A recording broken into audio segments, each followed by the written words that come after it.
जय हिंद। देखिए अभी जो पहलगांव में इतना दुर्दांत अपराध किया इन लोगों ने, हमारे निहत्थे लोगों को, पर्यटकों को गोली मार दिया, ये हमारी इंटेलिजेंस फेलियर था। और अगर अभी पाकिस्तान के साथ एक छोटा मोटा युद्ध होता है तो इस स्थिति में किसका पलड़ा भारी रहेगा और भारत को क्या करना चाहिए? देखिए हमारा इंटेलिजेंस फेलियर था। यहाँ पर हम लोग को पता था कि पाकिस्तान के बलूचिस्तान में ट्रेन हाईजैक हुई है, पाकिस्तान इसका ध्यान भटकाने के लिए, अपने फेलियर को छुपाने के लिए कुछ ना कुछ चीजों को करेगा, फिर भी हम लोग ने इसे इग्नोर किया। हालिया में रावलपिंडी में जो इसने बयान दिया था आसिम मुनीर की, हम अलग हैं, हम बाकी दुनिया को बताएंगे कि हम मुस्लिम बाकियों से अलग हैं, ये बात हकीकत है कि हम इंडियन मुसलमानों से तुम्हारा कोई तुलना ही नहीं है, क्योंकि शेर और सुअर में कोई तुलना नहीं होता है। इसके अलावा टेरिफ वार भी चल रहा था, इसे भी हमारी इंटेलिजेंस एजेंसियों ने उतना ध्यान से नहीं दिया। हालांकि लास्ट मोमेंट पर इंटेलिजेंस ने कहा था कि अप्रैल के दूसरे सप्ताह में हमला हो सकता है। अप्रैल के जब दूसरे सप्ताह में हमला की इतनी सटीक जानकारी थी, फिर भी जब यहाँ पे पर्यटक थे, यहाँ पर इस बसरान घाटी में, यहाँ पर एक भी हॉस्पिटल नहीं था, ना ही एक कोई पुलिस का जवान था, ना ही कोई मिलिट्री थी यहाँ पर। इसके अलावा जब यहाँ पे दुर्घटना हुई, जब आतंकवादियों ने गोली मारा, तो उस समय लगभग आधे घंटे बाद नीचे से आर्मी आ रही है या फिर पुलिस आ रही है। आधा घंटा में तो कोई पर्यटक को तो गोली वगैरह चलाने आता नहीं है, और ये पूरी घाटी खाली थी, कहीं छुपने का भी जगह नहीं था,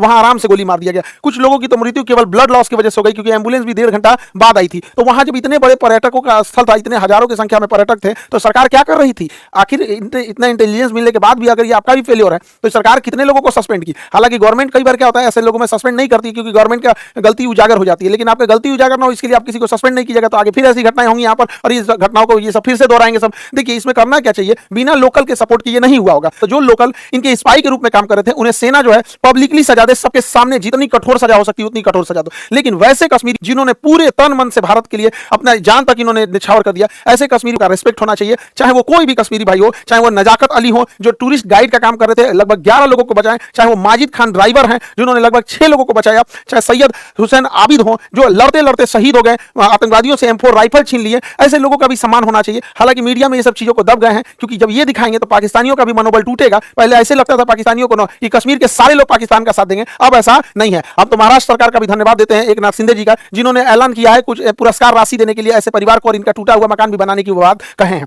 देखिए इस बार का मामला थोड़ा अलग था। जब ये हमला हो रहा था तो इससे काफी दूर श्रीनगर है, इससे काफी दूर श्रीनगर का लाल चौक का एरिया हमेशा चहल पहल रहता है, लेकिन वो एक हफ्ते तक श्रीनगर की शटर डाउन रहा, ये दिखाने के लिए कि ये लोग इस घटना में शहीद हुए लोगों की श्रद्धांजलि दे रहे हैं। और जमा मस्जिद के इमाम ने भी पूरे खुल के मंच से भी कहा था कि इस तरह की किसी भी घटना को पाकिस्तान अगर अंजाम देता है तो इस सब चीजों को कभी एक्सेप्ट नहीं किया जाएगा। तो इस बार भारत में इस चीजों को एकता देखने को मिली है। लेकिन जो लोग इसमें शहीद हुए हैं, चाहे वो पर्यटक हैं, चाहे जो वहां के लोकल लोग हैं, उनको भी गवर्नमेंट को सोचना पड़ेगा। तो इनको भी कश्मीर के एरिया में कुछ बागान होंगे, जैसे ड्राई फ्रूट के बागान हो सकते हैं, केसर के हो सकते हैं, या फिर सेब के हो सकते हैं, तो गवर्नमेंट इन्हें अलॉट कर सकती है या गवर्नमेंट इन्हें पुरस्कार दे सकती है, जिससे कि बाकी के लोग प्रेरित हो गए। कोई डीएम एसपी क्यों बनना चाहता है? क्योंकि देखता है कि समाज में उसकी इज्जत है। तो ऐसे लोग जो इस तरह से, जो पहाड़ पे चला नहीं जाता, अपने पीठ पे लेकर बच्चे को लेकर भागे हैं लोग, ऐसे लोग को जब हम समाज में पुरस्कृत देंगे तो बाकी लोगों को भी प्रेरणा मिलेगी, लोग पत्थर चलाना छोड़ के ऐसे कामों में आएंगे। सरकार को इसमें भी ध्यान देना चाहिए। और जो ये बहन को सोचिए क्या बीत रहा होगा, ऐसे शहीद हो गए जो यहाँ पर, इन लोगों को कश्मीर में ये घूमने आए थे पर्यटक बनकर, लेकिन यहाँ पर इन लोगों को एक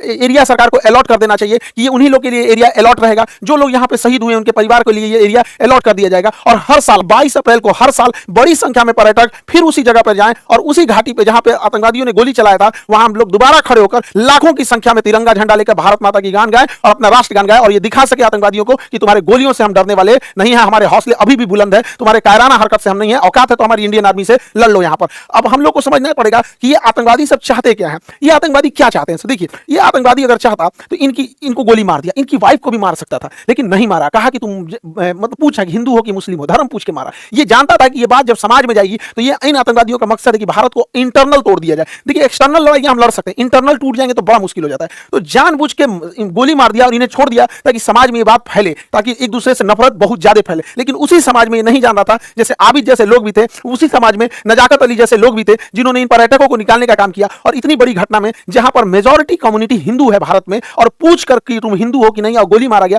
फिर भी इस समाज में, इस देश में एक भी दंगा होने नहीं दिया गया, जो बताता है कि हमारा समाज, हमारी संस्कृति, हमारी भारत और सनातन संस्कृति में जो ये जो चीजें हैं, इतना इन सबों की तरह नफरती ये जो आतंकवादी बढ़ रहे हैं सब, इन सबको तो वर्दी पहनने का भी अधिकार नहीं है। इन लोगों को बताइए धर्म जाति पूछ के कौन हत्या करता है किसी का? तो ये यही चाहता है कि हम लोग इंटरनल डिस्प्यूट में फंस जाए। दूसरा क्या चाहता है? कोई ना कोई तो इसका मकसद होगा। दूसरा ये चाहता है कश्मीर से पर्यटक हट जाए, इसलिए ताकि कश्मीर में बेरोजगारी बढ़ जाए, महंगाई बढ़ जाए, तो युवाओं को अपनी ओर ये खींच सकता है। लेकिन हम लोग लोगों को आगे प्रयास करना पड़ेगा और सरकार को भी, ताकि पर्यटन में कभी भी कमी आने नहीं दिया जाए। क्योंकि कश्मीर में जब से पर्यटन बढ़ा है, 370 हटा है, तो जो कश्मीरी को ये लोग 10,000 12,000 देके पत्थर चलवाते थे, आज वो कश्मीरी पर्यटक में कोई नाव ले जा रहा है, कोई गाइड बना हुआ है, कोई घोड़े से किसी को घुमा रहा है, कोई अपना वहां दुकान चला रहा है। ऐसे करके कोई भी कश्मीरी छोटा मोटा बिजनेस करके 25-30 हजार रुपये अपने कमा रहे हैं। धीरे धीरे जब वो सेटल्ड हो जाएंगे तो अपना घर बनाएंगे, अपने बच्चों को पढ़ाएंगे, अपने लिए कुछ गाड़ी घोड़ा खरीदेंगे, फिर उनकी लाइफ होगी। तो कश्मीरियों को समझ में आएगा कि पाकिस्तानी उनका ब्रेन वॉश करते हैं, फिर उनको लगने लगेगा कि नहीं, हमको इस आतंकवादी पत्थर नहीं चलाना है, हमारा हंसता खेलता परिवार है। तो भारतीय सेना, भारत सरकार और 370 हटने के बाद बड़ी मेहनत से हम लोग गए। आज कश्मीरियों में पत्थर चलाने वाला इन चोटों को मिल नहीं रहे हैं सब, क्योंकि वो पर्यटन में एक दूसरे से घुले मुले हुए हैं सब।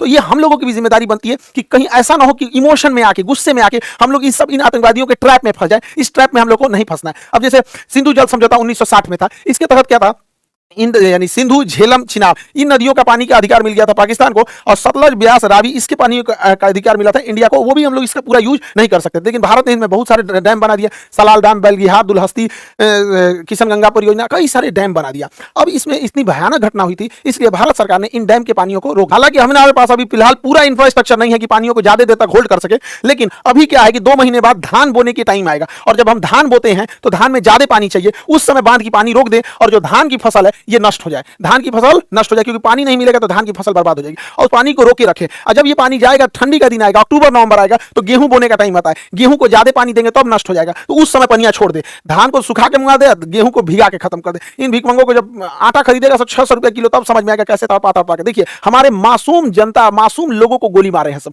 जो पर्यटक थे, इन्होंने कोई गलती नहीं किया, तो उन्हें मारे थे सब यहाँ पर। इसलिए हम लोगों का भी एक कर्तव्य बनता है कि सूद समेत उनको लौटा दिया जाए। बच्चा बच्चा पूछे कि अब्बा, पापा, मम्मी, आटा इतना महंगा क्यों हो गया, तब समझ जाएगा कि पानी रोक दिया है भारत वहां पर। ये करना चाहिए। और यहां पर बांध का इंफ्रास्ट्रक्चर बना के, इन बांध को रेगिस्तान में, राजस्थान के थार मरुस्थल में, इंदिरा गांधी के पैरेलल कई नहरें बना के रेगिस्तानी एरिया में भर देना चाहिए। यहां के रेगिस्तान में रहने वाले लोगों को पानी की बहुत किल्लत होती है, तो हम ये पानी अपने दुश्मन देश को क्यों दे, जब हमारे पास इंफ्रास्ट्रक्चर यहाँ, हालांकि हमारे पास अभी इतना इंफ्रास्ट्रक्चर नहीं है, लेकिन ये लॉन्ग टाइम है, रेगिस्तान में हम लोग को इन पानियों को भेज देना चाहिए। और जो भी पानी जो यहाँ पाकिस्तान जा रहा है, उसको जब हम इधर डाइवर्ट करेंगे, तो इस एरिया में, पंजाब और राजस्थान की इस एरिया में जो कागज उद्योग है, लुगदी उद्योग है, कार्टून बनता है, कागज बनता है, ये सब में सबसे ज्यादा पानी की खपत होती है। 2014 यूपीएससी में क्वेश्चन पूछा था कि सबसे ज्यादा पानी की खपत किसमें होती है, कागज एवं लुगदी उद्योग, ऑप्शन बी पे लिखा हुआ था। तो इस एरिया में कागज वगैरह का उद्योग डालना चाहिए जिसमें पानी की हैवी खपत है, वैसे एरिया में नहीं डालना चाहिए जहां पानी कम है। हालांकि यहां पर हम लोग उतना इंफ्रास्ट्रक्चर नहीं बना है, वरना इन पानियों को हम लोग दिल्ली की ओर भी मोड़ सकते हैं। वो मोड़ने के लिए जो सिस्टम आता है उसे एक्वाडक्ट कहते हैं। ये देखिए, ये एक्वाडक्ट है, ये एक्वाडक्ट के रास्ते हम पानी को मोड़ सकते हैं। और एक्वाडक्ट के रास्ते अगर हम दिल्ली यमुना में ले आ दें और यमुना में तेज गति से छोड़ दें, तो यमुना नदी में जो गंदगी की समस्या है वो तेज बहाव के कारण बह जाएगा, और आगे एक लोहे की जाली लगा दे, जिससे कि जो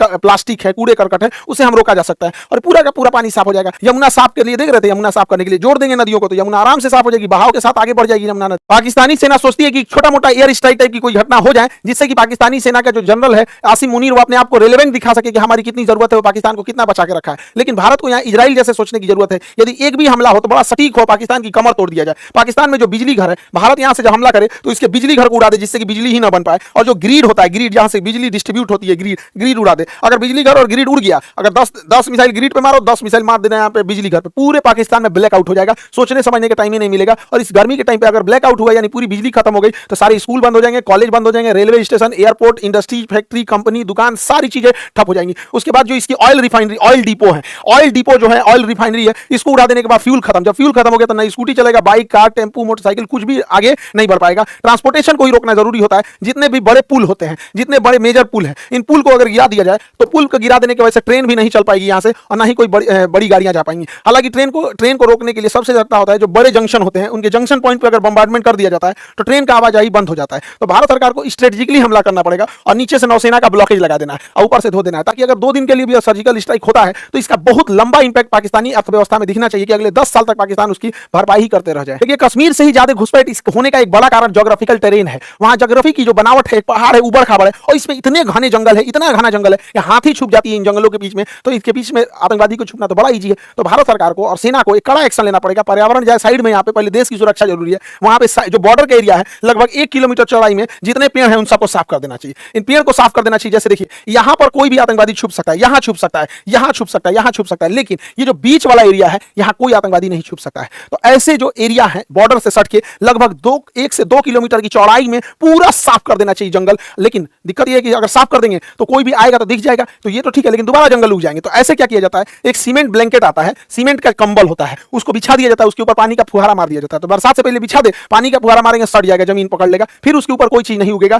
तो 1.5-2 किलोमीटर खाली हो गया, कोई आए दंदना दो यहाँ पर। लेकिन ये क्या करेंगे सर, फिर सुरंग खोद के अंदर से आएंगे सर, थोड़ा पैसा लगेगा, एक ड्रेजिंग मशीन आती है, जितना गहरा खोदना है उतना गहरा ये खोद सकती है, ये खोदते हुए आगे बढ़ती है। तो ऐसे क्या है कि जहां तक, क्योंकि सुरंग खोदेंगे सब मिट्टी से खोद सकते हैं सर, तो बॉर्डर के पास इन ड्रेजर मशीनों को लगा के पूरी ड्रिलिंग कर दे और उसमें सीमेंट रीइंफोर्समेंट सीमेंट छत डाल के और ढलैया करते हुए चले जाए। यहाँ पर अडानी के पास तो सीमेंट की कमी है ही नहीं है, सरकार उससे लेके डाल दे यहाँ से वहां तक पूरा अंदर अंदर दीवार टाइप का, जो नीचे से सुरंग में भी नहीं आ सकता। इससे क्या है कि थोड़े बहुत तक तो हम लोग रोक सकते हैं, ऐसा नहीं कि कहीं से भी सुरंग खोद के वो आ सकता है। उधर पाकिस्तान का प्रधानमंत्री कहता है कि पानी रोक देने को एक्ट ऑफ वार कहते हैं। अरे बैल कहीं का, रोकने से पहले हमको ही पता था, तुम कौन सी एक्ट ऑफ वार करेगा। 71 में हम लोग मारे थे तुमको, 93,000 फौज छोड़ के गए थे। आइए तुम्हारा नया ये है, ये छर्रा को देखिए यहाँ पर, ये उसका पाकिस्तान का नया छर्रा है, ये कह रहा है कि हमसे बिना पूछे पानी रोका गया है, या तो पानी आएगा या तो वहां से नदियां, खून की नदियां आएंगी। सोच रहा तो नहीं, तो पिए का पानी घटल है, अगर यहाँ से खून का नदी बहेगा यहाँ पे, कलोल कहीं का। इस छर्रा को क्या बुझा रहा है, जुमा 8 दिन हुआ इसको राजनीति में हुए। एक यूरोपीय मीडिया हाउस ने पाकिस्तान के रक्षा मंत्री का इंटरव्यू लिया और कहा कि आप लोग तो आतंकवाद को बढ़ावा देते हैं, आतंकवाद का संरक्षण करते हैं, भारत में आतंकवाद भेजते हैं।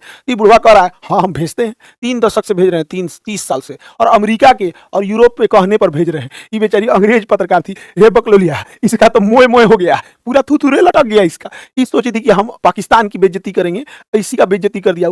इन बैलो बुढ़वा के भरोसे मत रहना, डूबते जहाज है सब, कई गाड़ी को लेकर डूबेंगे, बेचारी के चेहरे उतर गया यहाँ पे। ये क्या कह रहा है कि हम भारत पर परमाणु बम मार देंगे। तुम पहले भारत पे परमाणु बम मारोगे तो ऐसे तो चला के तो मारोगे नहीं परमाणु बम, किसी जहाज से लेके आएगा, मिसाइल से ले आएगा मारने के लिए, ऐसे तो ले आके नहीं सीधा पटक देगा। तो हमारे पास S-400 है, तुम्हारा जहाज उड़ने से पहले बुढ़ऊ, समझ में आ गया चाचा, जहाज उड़ने से पहले S-400 को पता चल जाता है। अगर 400 किलोमीटर के दायरे में कोई जहाज जैसे टेक ऑफ करता है पता चल जाता है, मार के गिरा दिया गया। दूसरा ये बुढ़वा क्या कहता है, ये बुढ़वा कह रहा है कि हम 130 को मिसाइल परमाणु बम मारेंगे। अरे बैला कहीं का, तुम भारत को मारने के लिए 130 को परमाणु बम चलाएगा, पूरा एशिया उड़ाना है क्या? अरे ये बुढ़ा सटिया गया है, इसको पूरा एशिया, हम लोग को कोई जरूरत नहीं है 130 परमाणु बम चलाने की, हम लोग के लिए 5 गो इनफ है। इधर ग्वादर, इधर कराची, इस्लामाबाद, मुल्तान, लाहौर, पेशावर, यही 5-6 गो है, काम खत्म। यहाँ 130 को चलाएगा ये बैल कहीं का। देखिए भारत सरकार को टेक्निकली सोचना पड़ेगा, कुछ खुफिया तरीके से। देखिए जो बंदूक की गोलियां होती हैं, अगर इनमें हम साइज थोड़ा सा बड़ा कर दे तो बंदूक के अंदर ही फट जाएगी। तो हम लोग जो पाकिस्तानी जो कश्मीर में गोलियां स्मगलिंग कर रहा है, उसके चेन में घुसना पड़ेगा। हमारी इंडियन आर्मी का एक कवर्ड ऑफिसर उस चेन में घुस जाए गोलियों की सप्लाई वाले में, और उन्हीं 1,000 गोलियों के बीच में एक ऐसी गोली डाल दे जिसका साइज थोड़ा सा बड़ा हो। अगर थोड़ा सा साइज बड़ा हो तो बंदूक के अंदर ही फट जाएगा। नहीं तो इन गोलियों को गर्म करके बेच दे, पानी में उबाल देने के बाद इसके अंदर का बारूद काम नहीं करता है, उसके बाद ये गोली चलाएगा तो ठक ठक बोलेगा, गोली नहीं निकलेगा।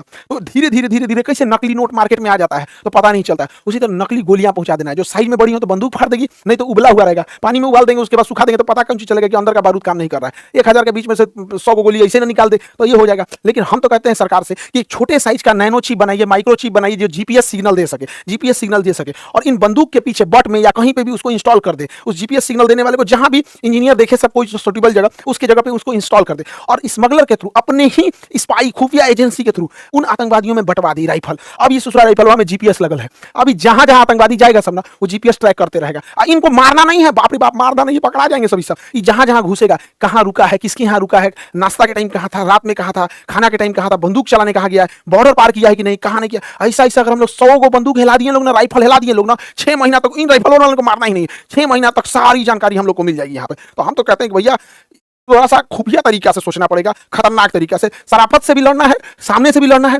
और खतरनाक बुद्धि से भी लड़ना है, तब जाके हम अपने कश्मीर को शांत रख पाएंगे। कश्मीर हमारे लिए माथे का मुकुट है, उसके लिए हमें जो करना पड़ेगा हम वो करेंगे। आप क्या सोचते हैं इसके बारे में? क्या इसके अंदर जीपीएस लगाना चाहिए, या फिर बंदूक की गोली का साइज बढ़ा के, या फिर उबाल के गोलियों को सप्लाई करना चाहिए कि नहीं, ताकि उन लोगों के जो मनोबल है, उनके मानसिकता पे हम जीत सके? आगे हम आपको अगले वीडियो में मिलेंगे। जय हिंद।